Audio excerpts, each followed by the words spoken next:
everybody, this is Graham, also known as the Collector 75, and welcome to part 27 of my Marvel UK Transformers Generation 1 comics review. Yes, part 27, I know, another part coming so soon after part 26. I've got to do better than about 2 years, which is like from part 25 to part 26, but there we go. Anyway, right, so here we are. We're starting on this part with issue number 251. Cover dated the 6th of January 1990.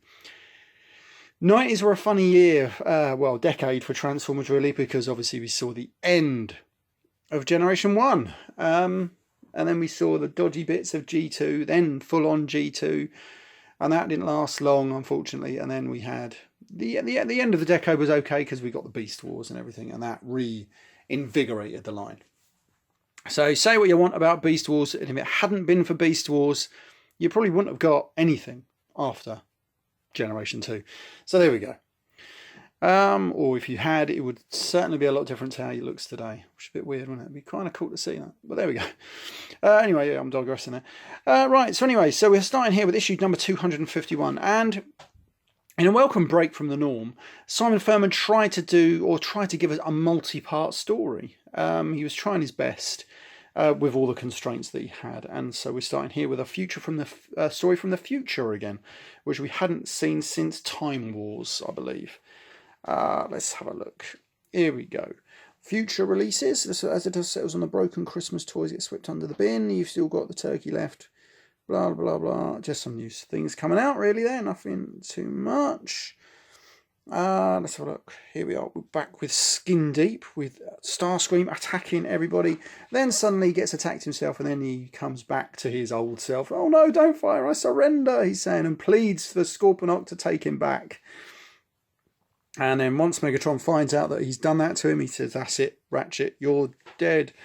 But then it looks like someone's got all the bombs that Blackjack or whoever it was sneaked aboard the Ark, was going to destroy the Ark with now at his base, and are going to destroy him. So Megatron thinks, oh no, I'll go through the warp portal. But then Ratchet stops him while he's halfway in and halfway out as the bomb goes off. And they try and look for all the rubble, but they can never find Ratchet. His remains are gone. And it looks like Megatron's gone as well. So that's as soon as he's come back, Megatron is dead again. So there we go. It's a bit of a weird and interesting storyline, but there we go. But we do have 3 reactivated Autobots and 1 reactivated Decepticon. We've got A to Z on the Runabout and Run Amok. And then we come to the Void. Let's have a look. New Year's Day 2009. Now, I believe this storyline, it was kind of like that the Autobots were on the run because after Time Wars, you see the Autobots disappear and then go back into the future. But obviously, they've gone back to a very different future to how it should be, or what they left, with the Autobots in charge. Because Galvatron, in this rewritten timeline, Galvatron never time travelled back in time, and so stayed in the future, and was unstoppable in the future, and was unstoppable. So they've gone back to an even worse future than they left. And so they're on the run. Looks like what they've got is a saboteur on board their ship. Now they've got to try and figure out who that saboteur is. It looks like they think it might be someone, but they're not sure. Look, the saboteur is one of us. Who can it be? We've got, look at this. Oh, Davros says, don't buy it. Wow, look at that. Davros, eh? Do like Davros. Got Combat Colin. Some more Dread Tidings. Got Stock Exchange. Wanted Rumble Ratbat Beast Box. With a weapon swap power glide. Who? Roll Bomb? Probably Roll Bar. Goldbug Wide Load Chase. Hook. Yeah, right. No chance. Let's have a look. The Lower Depths from Action Force here. And we've got this. Oh, look at those Daleks. I do like Daleks. Though the newer Daleks look a bit better than those old ones there. So there we go. I'm probably in a minority there. Someone out there probably prefers the older style Daleks. There we go. Let's have a look. We've got issue number 252, and he believes it's whatever his name is. Longtooth has had a pop at.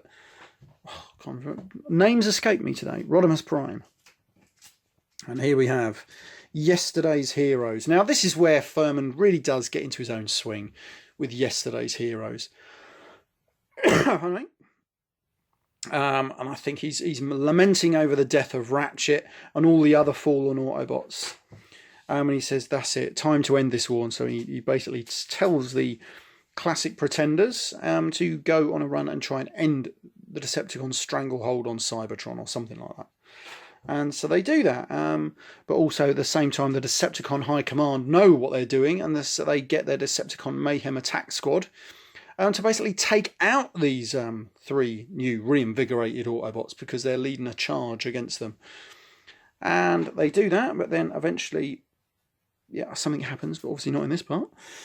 Let's have a look at the Real Ghostbusters, Here to Save the World, on sale every week. And then we've got part 2 of this storyline, Edge of Impact. You probably couldn't do part 2s and stuff, so the almost single stories as it went through. We've got everybody, and now eventually they do realise who the real culprit is. If I can turn these pages, that's it. And we find out the real culprit is in fact Rodimus Prime. He has been taken over by Unicron because I can't remember what storyline it was. Was it Legacy of Unicron, where the Matrix absorbed all whatever Unicron was left after he got blown up? And he's been biding his time inside the Matrix trying to find his way out, and he's finally found his way out. And it's quite cool. There we go. So we have Combat Colin. We've got Dread Tidings. More stock exchange. People really do want to try and swap loads of stuff, don't they? Bumblebee, old, in good condition, swap Warpath. That's not too bad. Onslaught, Vortex and Blastoff. Swap Mindwipe, Fangery, Horrible, Drag Strip. Yeah, I don't know. We've got the Lower Depths. Again, part 4, that's what I thought. I've just noticed that. And then we've got Sandstorm and Scavenger on the A to Z. And the nice next week thing here. That's a cool little robot there. There's that one. So we're moving on to part 3. Well, not issue number 253. And we've got Get Out of My Head with Unicron there. Now and then it shows we've got the Autobots gathering all their fuel up, and they're about to be attacked by the Mayhem Attack Squad. Probably making their US debut was the Pretenders there, which, well, Octo Punch, Bludgeon and Stranglehold anyway. With Thunderwing. Now, I believe Lord Thunderwing holds court. Yes, so Lord Thunderwing there holding court. And of course, now we move on through the storyline. We have the Autobots disembarking. So Optimus Prime can prevent his rage and he wants to be on his own. And Hot Rod has this great idea. If he uses his Guardian, I think it's Mark 4. Is it Mark 4? Yes, it was at Mark 5. Mark 5 Guardian Droid. Now, the Guardian Droids used to be a big thing in the UK early days. But he says, so I'm going to pretend that it's attacking us. But then Cup goes, no, the Mark 5s are really unstable. And it attacks them anyway. And then Optimus Prime is forced basically into helping out. Basically to get him back to his senses. And then we have the next part, which is going to be called Shadow of Evil, of the UK story. And it's not too bad. It's okay. It's let's have a look. It's just deals with him and trying to basically get his mind back from Unicron. You can see inside his mind there, he's on the run from this dark entity. But Cup here feels he's going to have to shoot to kill. I loved some of this artwork. It was really, really I don't know, just kind of cool. I liked it. I weren't a fan of it, but it was good. Then we've got Combat Colin in space. We've got the Punisher. And we've got more Dread Tidings with Stock Exchange. Hound or Mirage without weapons. Oh, that's a bit weird. Swap Jazz without weapons. That'll probably be right. Then we've got G.I. Joe, the Action Force. There we go. We've got Scrapper and Sea Spray. They're coming out quite a few of these now at the moment. And we've got an advert there for the Micromasters. And we're going to come on to part 4, or issue 4, I don't know, I keep saying that. 254 even, with Battle for the Matrix. I think this might have been the final part of that storyline. Wasn't the greatest storyline, it was okay, but not the greatest one. Probably just because of what it was. It had to be done in a couple of 5-page segments, and not too many. So we have now the Decepticon Pretenders tracking down their Autobot comrades. Let's have a look. And then they're about to send them somewhere, but the Decepticons attack them, and they all vanish in the warp portal. Who knows where they've gone? And then, meanwhile, Optimus Prime is facing off against the Mark 5 Guardian Droid, and dispensed it, no problem. Yeah, here we go. Goes, so there we go. So therefore Ratchet's sacrifice becomes not only logical, but worthy of the highest respect. Indeed, computer, it appears we have both learned something today. So that brings Optimus Prime out of his self-doubt and everything like that.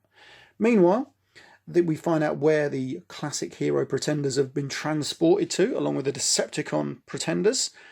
Obviously in different parts, but they're actually at the centre of Cybertron, where we meet Primus. Yeah, the first time we've seen Primus since UK 150. That was the last time we probably saw Primus, and never certainly in Cybertron. So that was kind of cool.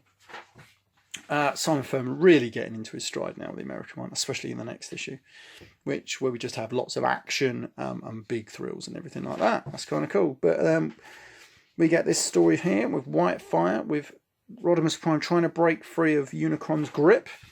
And the Matrix's light is too powerful for Unicron. And he runs away like a little dog. But there we go.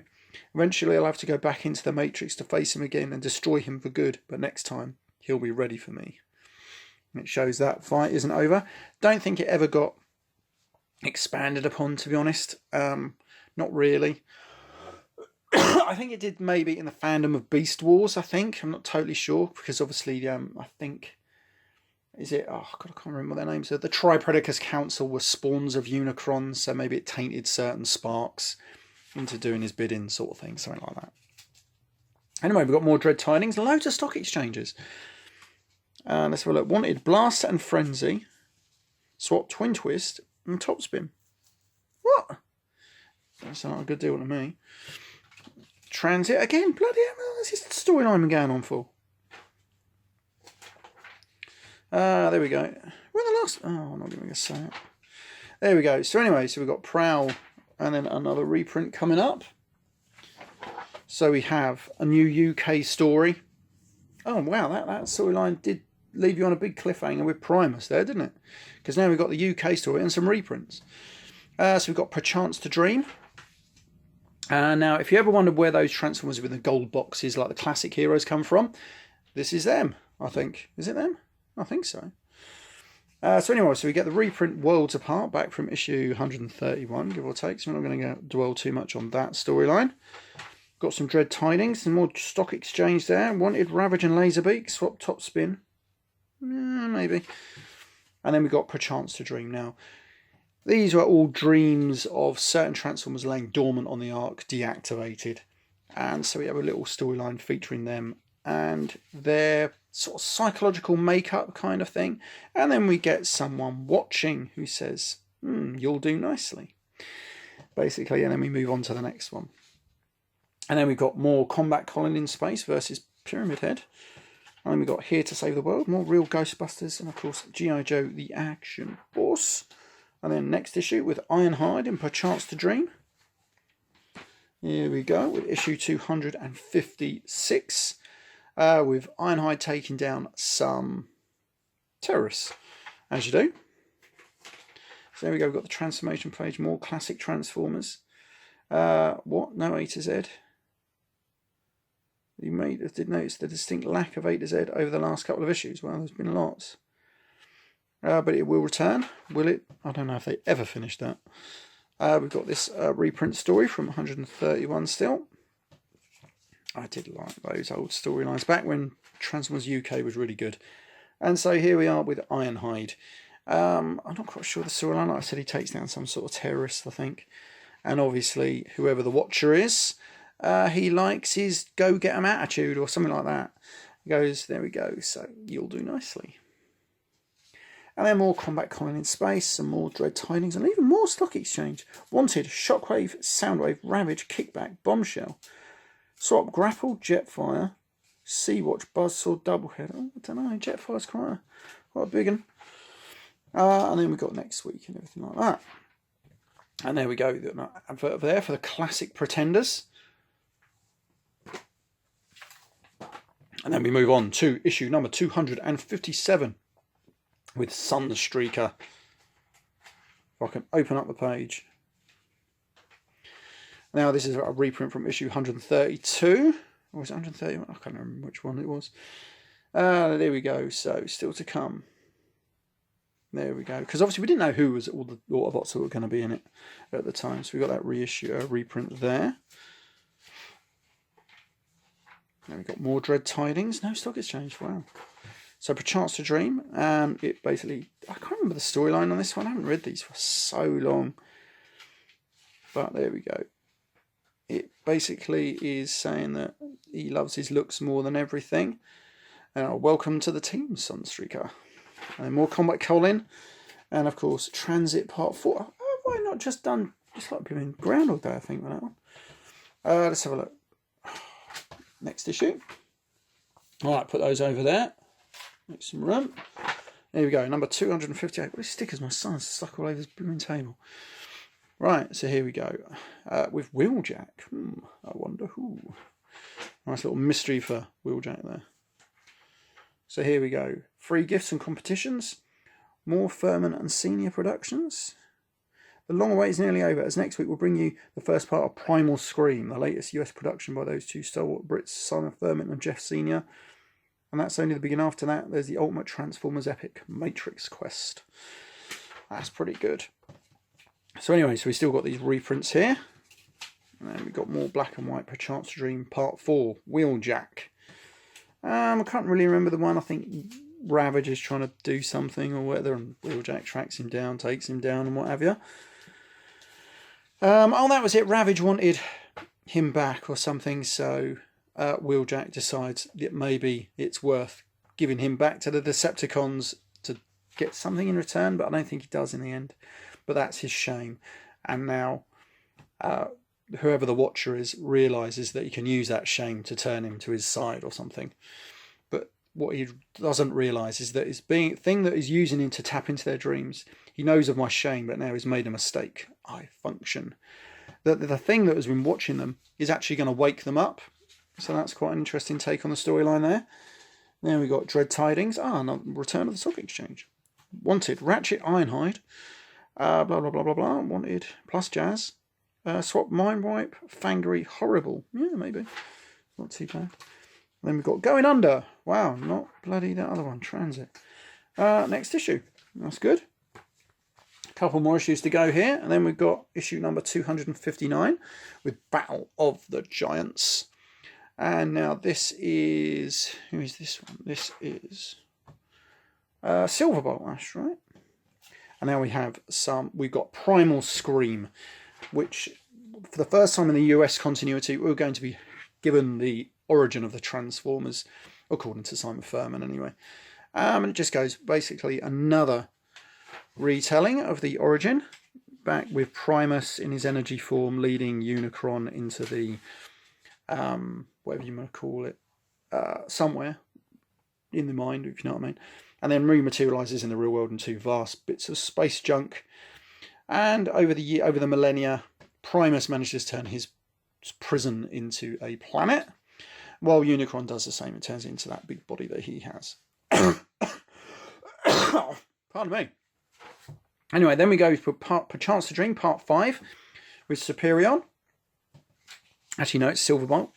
But he attacks Menasor and everything. And I can't remember the reason why he managed to hold on. I do like this old artwork. He rings a bell. He looks like the same guy that was drawn in issue number... I can't remember. There's the Decepticon Dam Busters. The guy that sees Grimlock and then runs off terrified. He always reminds me of him. It could be the same artist or something. Maybe he's someone he knows. It's weird how he looks like exactly the same. He's probably got the same blooming thing as well. Run. That's what he says to Grimlock. I'll have to check that out. Yeah, so anyway, so eventually, though, we find out who this is. Look at that. He looks a bit familiar, doesn't he? Oh, does he look familiar? But that has woken them all up, and they said, well, if we destroy this bug, he's going to know that we're onto him. So we're going to come to the final part next week. We'll find out who the last person is. And we've got Combat Colin and Combat Kate. Yeah. We got Comic Exchange. Well, I've not seen Comic Exchange before. Wanted Collected Comics, 1 to 6. Swap issues 95, 128, 191, 212, 240. And Collected Comics 14. Oh my god. Don't know if you'd want to do that one. There we go. Right, so move on to the last part, which is number 260. pawns of Galvatron. Of course, it was Galvatron who's been watching them. But here we have part 2 of Primal Scream, with the retelling of the origin. There he is, Unicron. He manages to use his. This acolyte of Primus gets destroyed by the Decepticon Pretenders, and then a big battle ensues. Meanwhile, there's going to be a crisis of confidence in Scorponok. Many of his warriors aren't happy. We're going to see a Decepticon civil war with Starscream right in the middle of it. And you can see there, I love Starscream. Starscream there, and then it goes back to the Pretenders on Cybertron. And this is probably the last time we ever see the Pretender shells of a certain couple of Transformers. Actually, no, I think they do make a reappearance in Matrix Quest, I believe. But there we go. So we've got them fighting all the time, trying not to wake up Primus, because the acolyte said if he wakes up, Unicron will know where he is. And so we're going to come back to that storyline in the next part of my reviews, which is kind of cool ending. I love the ending. So then we're going to go warning: the Punisher can seriously damage your health. And then we're going to Perchance to Dream, part 6. Galvatron makes his appearance, and he has already Suntrigger doesn't know who Galvatron is because he's been injured probably for the longest time, even before he turned up in Target 2006. But he's already got his plan, but it backfires on Galvatron in a very short amount of time. There's a nice free poster here. There we go, featuring the classic heroes. And they basically trap Galvatron, put him into one of their own CR chambers, whatever you want to call it, with the little thing that he was going to mind control him, but there he sleeps. Now, an interesting side note is that where did this Galvatron come from, you're wondering? Because obviously the last Galvatron we saw was in the future and everything. Well, that is a storyline coming up from the US. So obviously this story was supposed to run a bit later along the lines of the US continuity, because another Galvatron is going to be plucked from the future and sent back to our time. But then what happens to that Galvatron after that storyline in the US runs up right until issue 78 in the US continuity, and this has to take place after that, because of that is when you have the Galvatron running around. So it really it's hard to place some of these stories in exact continuity. But then with what happens to Galvatron in the US continuity, this story can't actually happen, because this is supposed to be Galvatron 2 or whatever. Yeah, it gets really, really confusing. But it's kind of cool about the last days of this UK comic. So there we go. We've got Combat Conan and Semi-Automatic Steve. We've got Dread Tidings, Stock Exchange. We've got the Classic Heroes competition and everything like that. We've got a bit where I cut out. I must have gone in for the competition. Wow. Don't think I won it. And then we've got we've got issue of the survival game. And then we've got Primal Scream. I'm going to just check, see if it's worth me doing one more issue, because I didn't really leave it on that big cliffhanger. So they always had 4 parts. So what part was this? We'll have to get the start one. Part 2. I'll leave it for next time. Anyway, right, so this has been Graham, the Collector 75. Oh, that's coming out there. Hope you liked this part. I think it was part 27. I shall see you all next time, part number 28. Bye for now.